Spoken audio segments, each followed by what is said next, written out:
Syukurillah, la haula wa la quwwata illa billah. Assalatu wassalamu ala Rasulillah la nabiyya ba'da, amma ba'du. Pada kesempatan ini saya diberi waktu untuk memberikan penjelasan tentang manfaat puasa dalam hal kesehatan.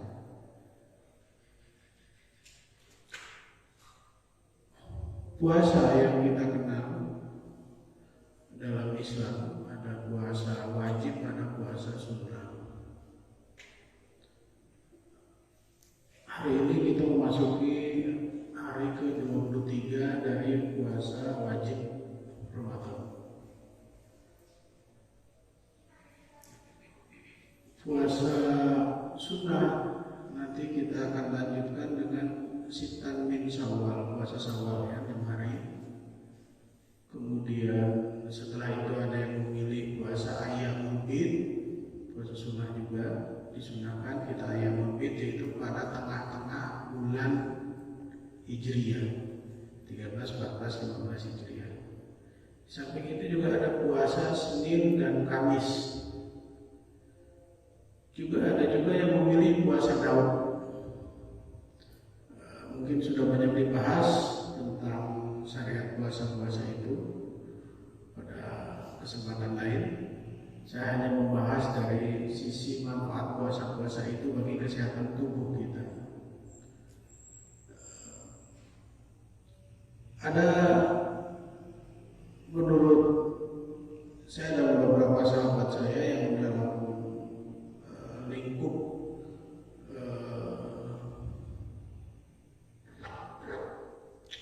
grup, kami punya grup di Indonesia ini ada sekitar 500.000 orang, artinya 500.000 orang. Itu puasa rendah karbohidrat. Jadi puasa rendah karbohidrat. Kami akhirnya ada yang memilih, karena tanggung itu, ada yang memilih puasa Daud, ada yang puasa setiap hari, ada yang puasa Senin Kamis, ada yang puasa Ayyamul Bid. Pilihan kami di situ. Jadi sambil mendapati sunnahnya juga mendapati sehatnya. Saya sendiri melakukan puasa namanya intermittent fasting. Yang ini sudah lebih populer di negara-negara barat, juga Amerika, Eropa dan Amerika, untuk kalangan atlet dan militer. Ya, jadi semakin kita dipuasakan, semakin sehat. Kemudian ada penelitian di tahun 2016, sebentar saya buka dulu. Dia melakukan riset bertahun-tahun, namanya Yoshinori Ohsumi. Yoshinori Ohsumi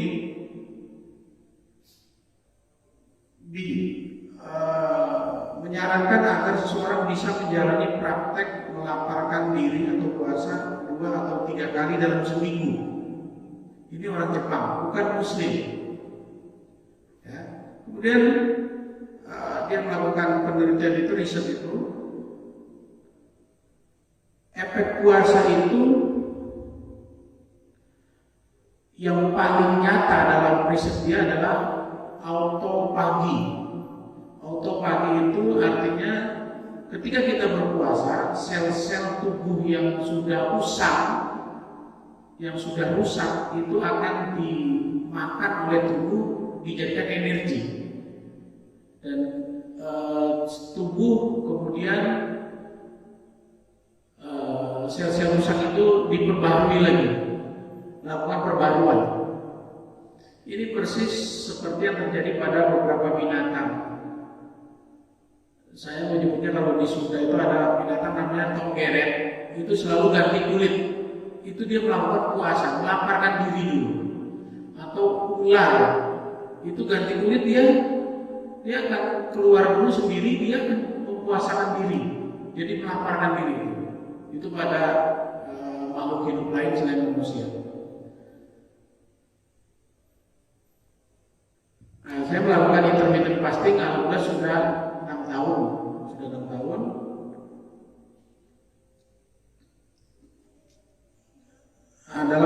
komunitas kami, saya melakukan puasa intermittent fasting sudah 6 tahun itu, dan ini puasa yang ketujuh saya sahur tanpa makan, hanya minum saja. Ya, jadi ketika kita dalam penelitian intermittent fasting, saat sahur yang kita anggap sebagai jam sebelum subuh, itu seharusnya kita sudah masuk jam atau waktu saat intermittent fasting. Kalau kita makan sahur itu kita pakai makan, berarti kita sudah membatalkan intermittent fasting. Karena menurut penelitian dari Osumi itu bahwa intermittent fasting itu kita melaporkan diri dari pukul 8 malam seterusnya, dan minimal 16 jam. Coba puasa kita berapa jam? Minimal 16 jam, minimal. Ya. Di belahan bumi lain ada yang 18 jam. Ada sahabat saya tinggal di Finlandia 18 jam. Mereka happy aja, nggak lemas, gitu ya, nggak kelaparan. Dan saya biasa saja menghadapi makanan tuh biasa saja, nggak juga baper lihat makanan apalagi semacam kolak atau apapun saat berbuka. Saya nggak bisa, memang nggak bisa, tubuh saya sudah menolak. Saya sudah biasakan itu selama 6 tahun. Guru saya melakukan puasa setiap hari, alhamdulillah masih sehat. Usianya sudah 80 tahun lebih. Ya. Kalau saya baru belajar baru 6 tahun, saya melakukan Daud juga, melakukan puasa Senin Kemis. Ketika saya melakukan Senin Kemis, sudah setengah tahun saya lapor lagi ke guru saya. Tahu kalau puasa Senin Kemis, Daud saja, alhamdulillah saya lakukan Daud. Kemudian karena berbagai kesibukan, akhirnya saya memilih kembali ke intermittent fasting lagi. Jadi Bapak, ibu-ibu juga, puasa sangat bermanfaat, sangat bermanfaat bagi kesehatan. Sebuah riset tentang kanker, negara-negara Islam itu kasus kankernya jauh lebih sedikit ketimbang negara-negara yang non-Islam.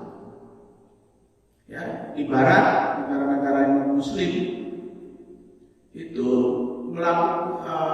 tidak melakukan puasa, makanya kasus kankernya banyak, tinggi. Nah, negara-negara yang kasus kankernya rendah di negara-negara Islam, terutama di Timur Tengah. Mengapa? Karena ada, menurut penelitian itu, tradisi puasa itulah, ya, melaparkan diri itulah kanker itu. Dan saya juga akhirnya saya beberapa kali mendampingi beberapa pasien kanker, macam-macam kanker, tapi umumnya kanker-kanker yang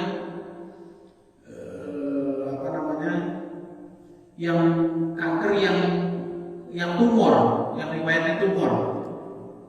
Ya, jarang sekali kanker yang darah, seperti kanker darah itu memang agak sulit. Ya, tapi kalau kanker yang tumor, itu mudah. Saya katakan mudah. Ya, saya mendampingi pasien-pasien kanker, ya, kanker payudara. Itu seminggu saya dampingi, alhamdulillah benjolannya langsung hilang dan sembuh, sehat. Beberapa pasien kanker yang saya dampingi, apalagi diabetes, ya, yang kita kenal. Diabetes, apa sih diabetes? Diabetes itu kan hiperglikemi. Hiperglikemi itu kan hiper itu lonjakan, glikemi itu kan jadi lonjakan gula darah. Jadi puasa itu kan sangat menurunkan sekali namanya gula darah. Jadi gampang sekali. Orang yang diabetes itu kan berarti kelebihan gula darah, kelebihan gula dalam darahnya.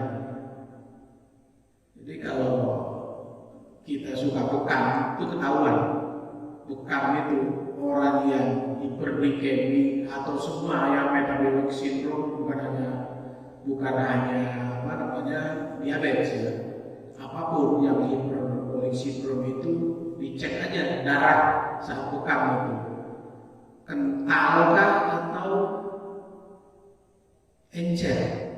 Nah, yang kental ini mulai ada metabolic syndrome. Ya, guru saya waktu itu saya bawa saya bekam guru saya itu. Beliau mau bersedia nih, coba bekam saya. Itu darahnya bukan hanya tapi jernih. Itu darah bagus sekali. Setiap hari puasa. Di sini ada Ustaz Sohar, mungkin Ustaz Sohar kenal Kiai Pasir ya. Nah, itu beliau itu darahnya luar biasa. Saya baru itu menyaksikan. Itu efek puasa. Pantas beliau maaf tidak pernah sakit. Saya hanya mendengar sakit saat beliau jatuh saja, kepleset, kakinya patah. Sudah itu. Setelah itu saya nggak pernah dengar sakit lagi. Usianya sudah 80 lebih sekarang. Beliau sangat membatasi makan.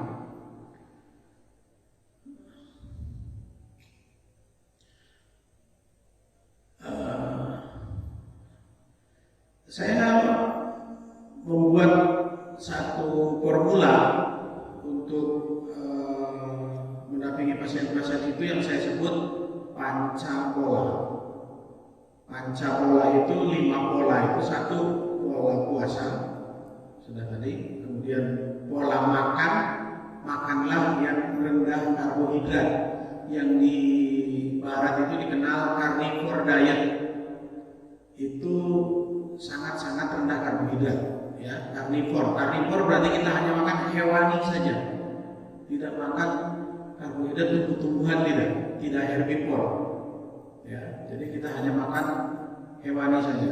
Kemudian juga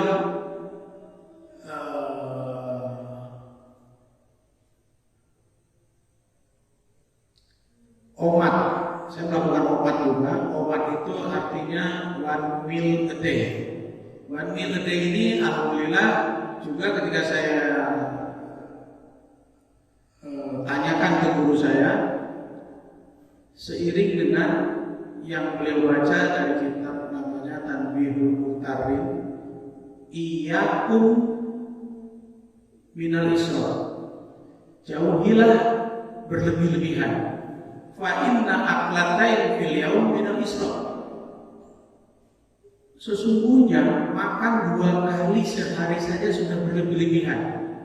Nah, kita makannya berapa kali sehari? 2 kali saja sudah berlebih-lebihan. Jadi idealnya manusia itu makan 1 kali. Idealnya manusia 2 kali sudah binatang, kata guru saya nih, ya. 2 kali sudah binatang, 3 kali setan. Kamu pilih yang mana? Ya. Jadi di Amerika dan di Eropa itu sudah populer omat itu ya. Singkatannya OMAD, omat, 1 meal a day, makan sekali sehari. Coba bapak-bapak yang masih senang melihat sepak bola di liga-liga Eropa itu, sepak bola muslim itu melakukan puasa dan diberi jeda untuk berbuka puasa saat waktu azan maghrib tiba, diberi jeda. Kemarin di Prancis sangat populer sekali, diviralkan ya, karena asosiasi sepak bola Prancis membolehkan wasit menghentikan pertandingan. Itu viral. Silakan nanti mungkin kita sudah ada handphone bisa cari, betulkah itu? Ya. Jadi mereka kuat gitu loh. Siapa bilang nggak kuat? Mereka kuat. Puasa lemes, ada yang salah dengan puasanya.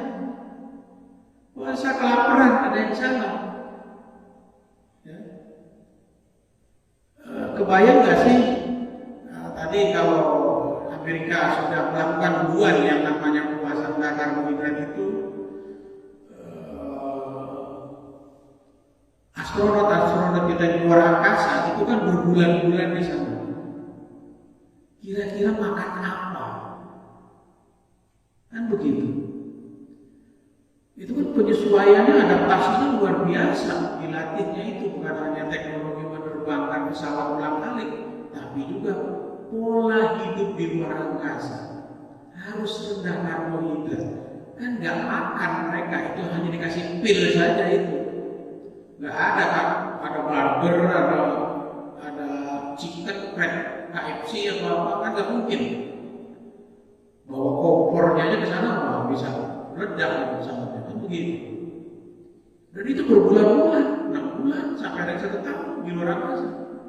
Itu mereka hanya makan pil-pil saja. Yang terbaru lagi ada lagi kasus ketika di Chili, tambang emas yang berapa orang itu, 40-an orang kalau nggak salah ya, itu selama 1,5 bulan itu terpendam di perut bumi, sampai presiden Chili-nya saja nungguin betul itu di atas. Ini harus bisa diselamatkan, dicari teknologi apapun sampai dibawakan bor bumi, ketemu titiknya. Itu hanya untuk mengirim makanan saja. Pak, di kita ini yang namanya longsoran tambang, nggak ada Pak yang bisa diselamatkan. Betul. Di sana sampai presidennya itu turun. Itu ada bahkan difilmkan. Ya, itu dikirim kapsul-kapsul makanan itu.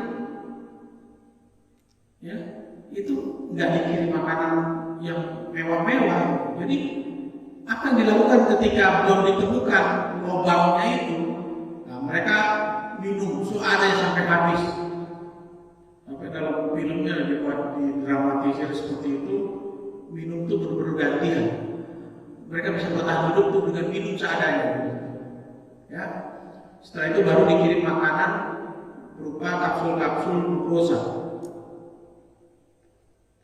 Kemudian ada nelayan kita nanti silakan bisa dicari di YouTube juga. Ada nelayan kita dari Sulawesi Utara itu berlayar sampai, bukan berlayar, dia nggak berlayar, dia tinggal di Bagan. Bagan itu hanya dari kayu, itu dari bambu di tengah laut untuk mencari ikan-ikan kecil. Itu lepas dari talinya, dari jangkarnya, dan terbawa sampai ke Jepang, sampai ke Filipina. Sebulan setengah dia sampai ke sana. Alhamdulillah masih hidup orangnya, dibantu oleh pesawat Peru kalau nggak salah. Ya, masih hidup. Ditanya sama wartawan, apa yang kamu makan? Saya hanya makan ikan saja, makan ikan saja. Jadi ketika di Bagan itu persediaan sudah habis, kan itu hanya beberapa hari, sedangkan dia berbulan-bulan ke bawah ombak sampai ke Filipina, dia hanya makan ikan saja, makan ikan saja. Nah, itu contoh carnivore diet yang paling kita kenal di Indonesia terjadi. Jadi saya melakukan perpaduan puasa intermittent fasting, carnivore diet, dan oman. Saya hanya makan sekali sehari. Kalau makan udah 2 kali, tubuh saya sudah menolak. Ya. Jadi tubuh yang menolak, bukan saya. Saya juga pengen ngelihat makanan macam-macam gitu, tapi untuk apa? Saya tahu efeknya itu ketika saya makan dan saya jatuh sakit.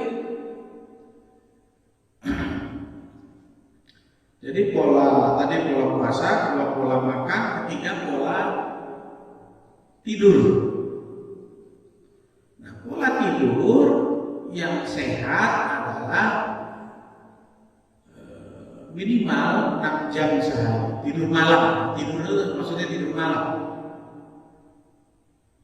Jadi dari mulai jam 10 malam, tolong jangan kita apalagi dibiasakan ya jadi gaya hidup bergadang itu. Jam 10 itu sudah harusnya tidur. Manusia modern ini bukan penyakit ini baru pada datang, bukan.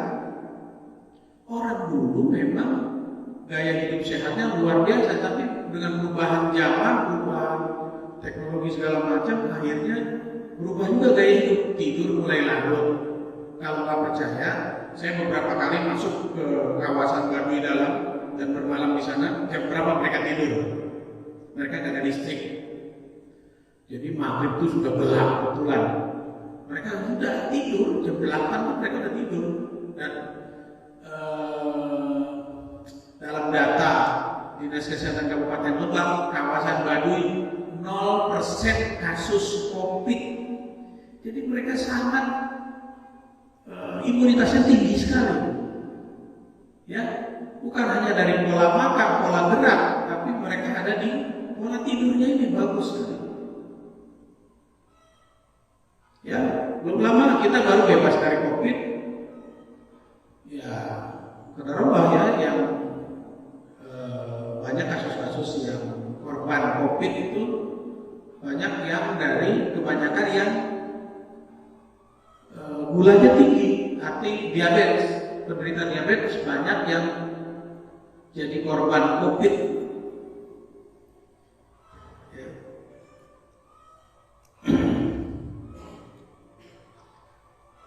Jadi kalau saya ingin sampaikan ada hikmah dari ulama,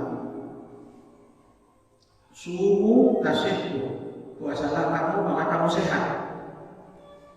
Jadi pola puasa, pola makan, pola tidur, kemudian pola gerak, moving, aktivitas gerak. Setelah itu yang terakhir adalah manajemen stres, pola pengendalian stres. Semua kita ini stres. Kita nggak bisa menghindari stres, kita hanya bisa mengendalikan stres. Semua mengalami stres yang sama, tapi ada orang bisa mengendalikan stres. Happy lah, ya, happy lah, senang lah, tasniyah. Banyak melakukan kegiatan-kegiatan yang tidak monoton. Saya kalau stres duduk ya, saya berdiri. Saya kalau stres di rumah saja ya saya keluar rumah, kan begitu. Ya, jadi jangan banyak di rumah aja. Ya.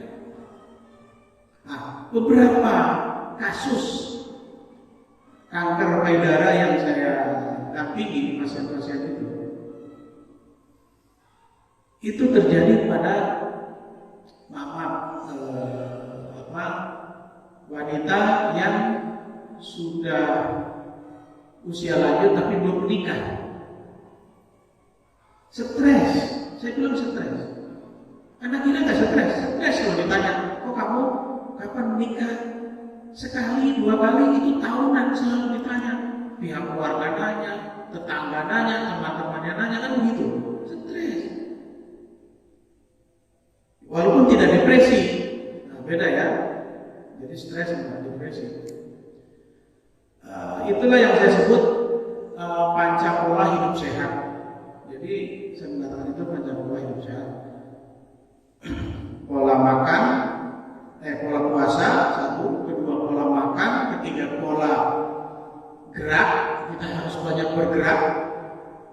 Tidak mesti olahraga ya, kita gerak saja. Kalau ada bisa jalan kakilah. Tidak kemana-mana pakai motor. Kalau ada lift atau tangga kita pilihlah kita tangga. Jadi zaman ini semakin maju semakin memanjakan kita, tidak mudah bergerak. Kemudian pola tidur, pola gerak, dan terakhir pola manajemen stres. Saya rasa itu saja untuk mudahnya. Saya buka. Ini ada pertanyaan juga nggak? Oh nggak ada. Ya kalau ingin dilanjut tentang hikmah puasa bagi kesehatan tubuh kita, bisa hubungi saya atau mendatangi rumah saya di Blok A. Ya, alhamdulillah manfaat puasa yang saya lakukan itu saya sudah buktikan sendiri selama 6 tahun. Saya bisa dawat wudu, ya, nggak suka ketut gitu, dawat wudu itu. Jadi saya nggak khawatir. Wah, batal nggak ya? Batal enggak? Saya yakin bahwa saya tidak batal, nggak gitu aja, karena saya nggak ketut gitu aja. Ketut itu sehat, betul. Tapi orang sehat tidak suka kentut. Gitu. Kentut itu sehat betul, tapi orang sehat tidak suka kentut. Berarti kita menyimpan banyak gas dalam tubuh kita. Gas dari mana? Ya dari makanannya, dari pola makan. Sudah nggak ada lain. Ya, kalau nggak percaya, kita pergi ke tempat pembuangan sampah yang membusuk kan pasti bau sampah itu. Atau kalau musim hujan ada sampah pasti bau karena busuk. Itu juga kentut, gas. Ya. Ya, kalau saya ingin mengutip judul buku yang ditulis di Barat namanya Never Be Sick Again, alhamdulillah selama 6 tahun saya bisa katakan saya never be sick again. Saya tidak pernah sakit lagi. Ya, jauh sebelum itu, sebelum 6 tahun saya lakukan puasa itu, saya selalu sakit.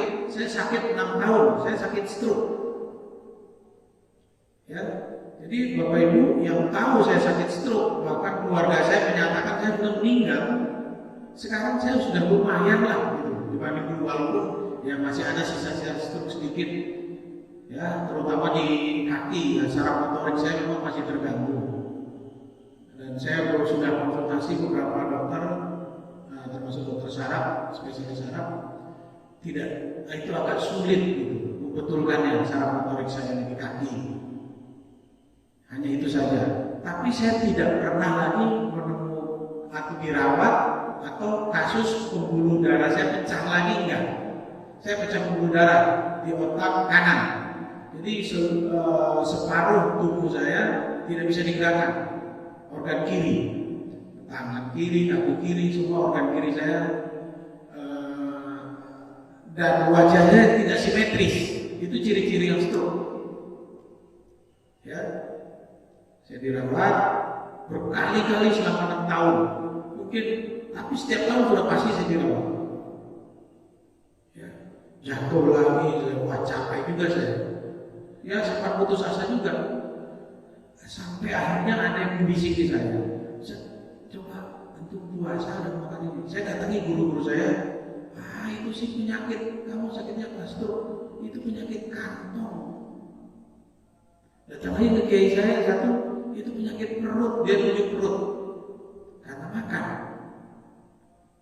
Ya, ada yang bisik saya bisa coba makan lemak saja ganti, jangan makan nasi. Saya coba keluar dari rumah sakit dirawat, saya langsung makan lemak. Saya makan kikil sama makan kepala ikan kakap tanpa nasinya. Alhamdulillah nggak apa-apa. Besoknya saya ulang terus, saya buktikan sendiri tuh. Iya ya nggak apa-apa. Padahal itu sangat dilarang oleh dokter saya. Ya, karena kolesterol tinggi. Itu justru nggak apa-apa. Selama kita tidak mengkonsumsi karbohidrat, nasi dan sebagainya, nasi, tepung, gula. Ya, dalam penelitian itu. Itulah kami akhirnya tergabung dalam komunitas namanya Ketofastosis Indonesia. Saya rasa